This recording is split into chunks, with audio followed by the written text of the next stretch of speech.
Morning everybody. Don't want to talk too loud because there's still a lot of people asleep. Here's John, he's doing the sandfly dance at the moment. He's getting eaten alive. But we're just trying to give ourselves a chance at the Tauraruas. It looks like, what are we today? Today's Monday.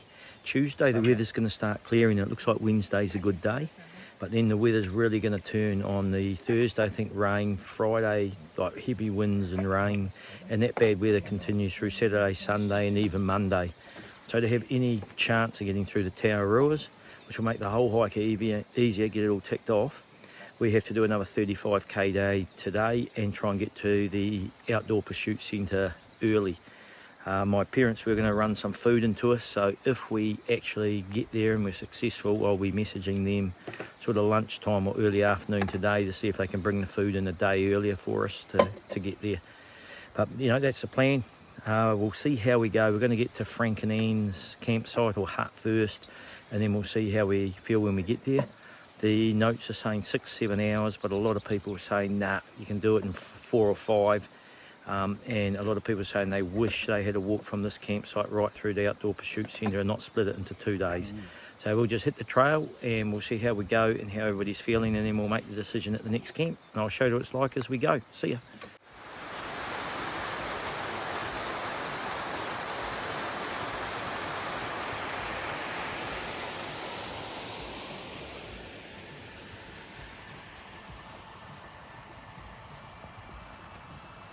We had some pretty steep little gradients on this last bit of road walk, and here we are, Burden's track. So that's the way we're going over the steps here, and we start the bushwalk here, and I think there's a couple of creek or stream crossings and that in this section as well. So I'll just let Johnny and Viv catch up and then we'll get going again. See ya. So this is the Burton track. Man, what a pleasant, after all we've been through, pleasant bushwalking, Taurarua style. This is nostalgic for me. I've never been in this part of the Tauraruas, but it's very similar to, you know, the southern side where I used to go in and round Otaki Forks. Just lovely walking. So if you're ever around and you just want to do a shorter walk and you can do Burton track, highly recommended. So here's our first little creek crossing for the day. We've just popped out of here. You can see Tim coming through here. And what a gorgeous walk. I haven't taken a lot of footage. We're going to scramble up the bank over there.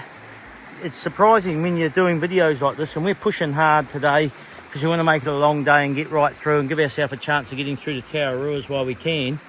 And then you get to the end of the day and you just add up the time on the video clips that you've taken, and it's a lot of time. You realise, geez, I've got an hour of footage or something before you sort it through, and that's without photos. So on a day like this when we're pushing, I probably won't have a whole lot of video footage, but anyway, beautiful walk, really enjoying it.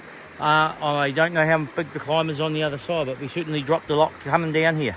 We'll push on and I'll show you as I go. Bye.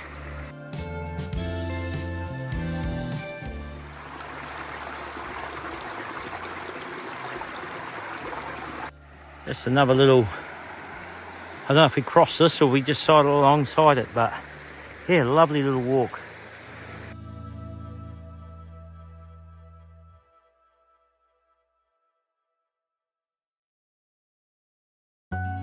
That photo I just took just gives you a bit of history over Jim Burton, and he's the old guy that sort of lived in here by himself, so you can go back, pause the video on that photo and zoom in and look at the history of it. So quite an interesting guy, just used to live in here by himself. And that's a beautiful rimu tree right there, and sort of almost go through a tunnel underneath it. That's lovely.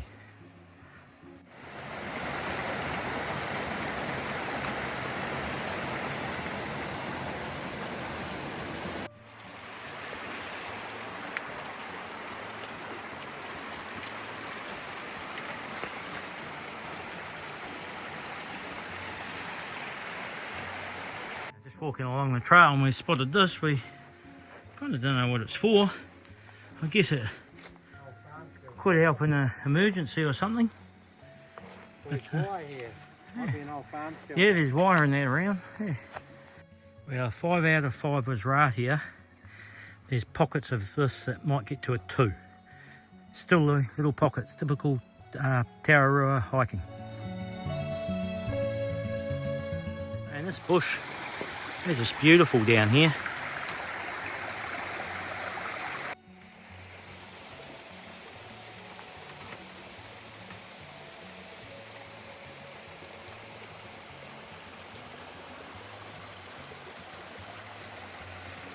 Well, we finally made it. Tokomaru shelter, Ian and Frank's hut. About 11:45, so slightly less than the time TA suggested, but probably a little longer than we wanted. So we'll have to have a bit of a meeting and decide what we're going to do. Well, we've had our GGM, our General Geriatric meeting. We've decided we're going to push on. There is another camp before the Outdoor Pursuit Centre, but the Outdoor Pursuit Centre is where we need to go to get all the detailed weather report of what's happening in the Tauruas, and then we'll truly know whether there's a weather window for us to get through. So yeah, hopefully it's not for nothing, but it'll be a big push. I don't know, maybe 50-50 we'll get to the Outdoor Pursuit Centre. We'll do our best, and we'll check in as we go. Going to be a fair few creek crossings and that as we go down this section as well. All right, we'll see you on the trail. Yeah. This is one of the dams. I think there might be more than one up here, but let's wander down here and have a bit of a look. I don't know if we actually walk across this as part of the trail or if we keep going down the road.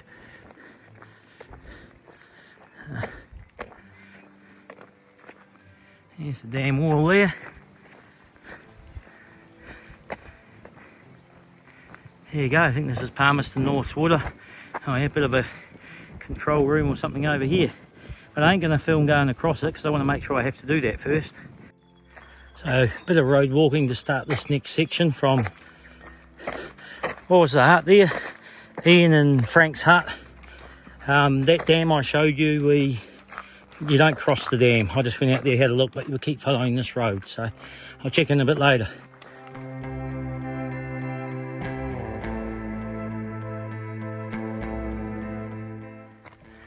All right, we're on the track now off the road. And they're saying 6 to 7 hours to get right through to the other end. I think we pull up shorter than that. I think it's near Podes Road. We'll hopefully meet my father tomorrow. And we're going to be 4k shy, so 6 to 7 hours, maybe.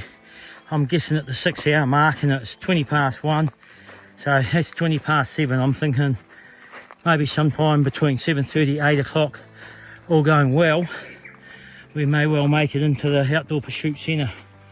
But there is another camp, as I said before that, so if we get too tired and we're just not making progress like we want to, we can pull out and go in there.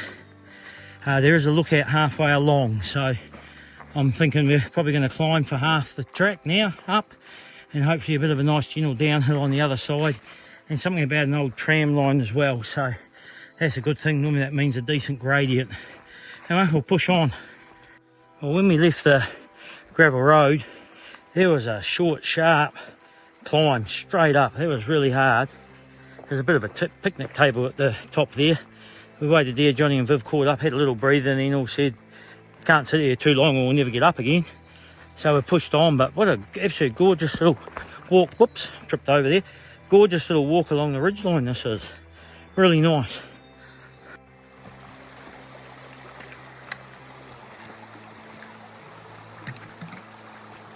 Here's the deep one. Take the time. There's a root right where my hand is, you can grab to pull you up. Where my hand, the other hand is.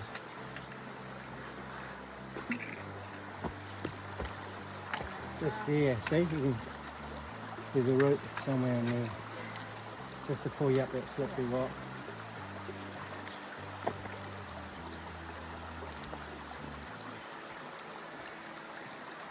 Wave to the grandkids, Vivian. Now's the time. How can I wave? Hi. Well, it's a bit misty up here, and there's Tim.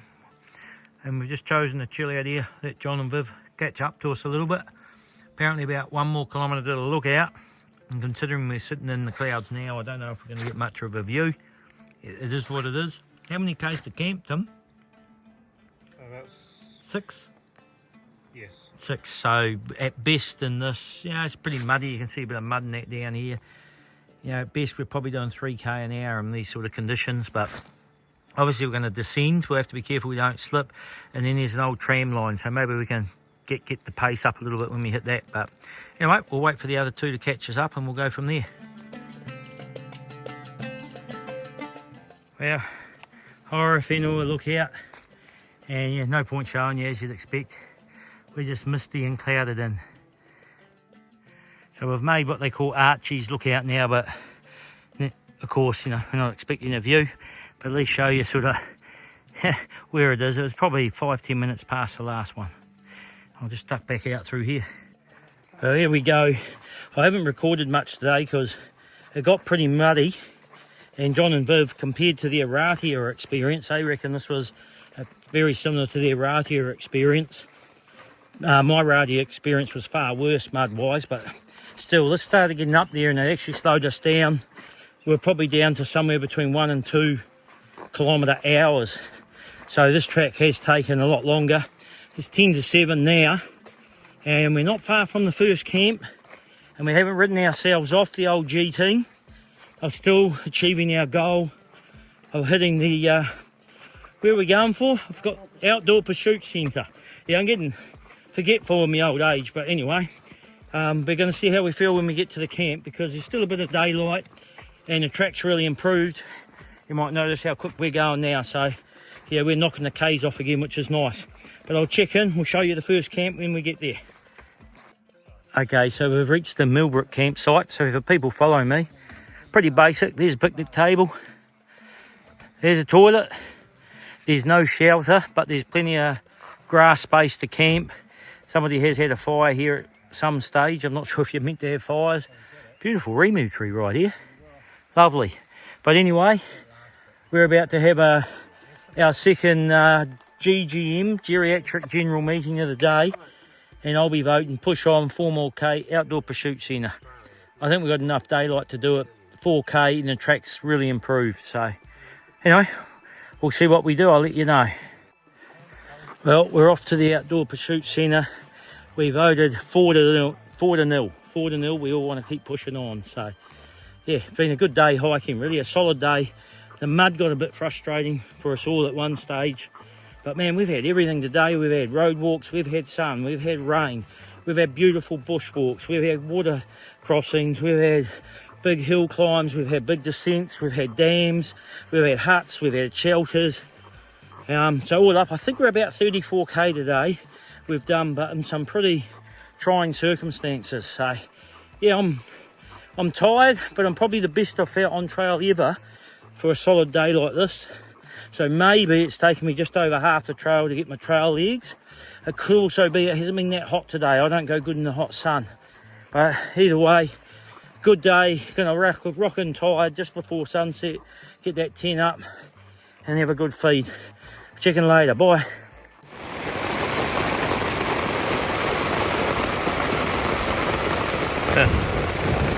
Well, there we go, 14 hours of hiking. We got to the Outdoor Pursuit Centre, quickly had a shower and got the tents up, and yeah, massive thunderstorm. By the time we packed up, we got here about 8 o'clock. Climbed into bed about 9, so just in time before the storm hit. Anyway, I'll try and get to sleep in the racket. See ya.